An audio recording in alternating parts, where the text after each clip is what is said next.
Bears communicate with each other by establishing a hierarchy or pecking order in situations where they encounter each other. It is not always the size that makes one bear dominant over another. It is the attitude of the dominant bear, or alpha, who is always in charge. Bears communicate their dominance by intimidating their opponent. Bears do not fight each other unless it is necessary. Fight risks injury, and that is not the bear's objective.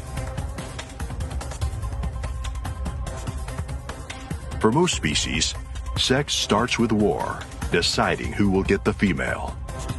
Males of many species have evolved daring structures that help them win fights and secure mating.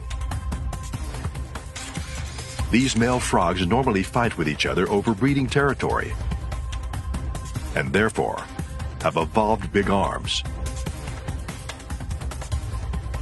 And those with the bigger arms usually win the fight.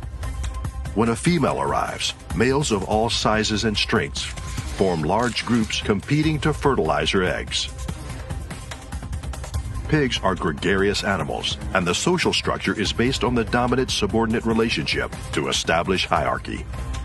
Pigs use aggression to establish the dominant-subordinate relationship. Therefore, fighting occurs especially during the mixing of unfamiliar animals. Scarcity of key resources, such as feed, water, or space to rest, will facilitate competition and fights. For example, when feed is limited, this will be the first accessed by dominant pigs and followed by their subordinates.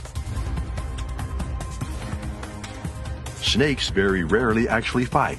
They are not territorial animals, so they do not fight for hunting grounds or space. The only reason snakes generally engage in combat is over females. If there are multiple males in an area with only one female, and both snakes are unwilling to back down, a fight will likely ensue. However, when combat begins, snakes are actually very careful not to bite or injure one another. Their fight becomes more like an elaborate, elegant dance,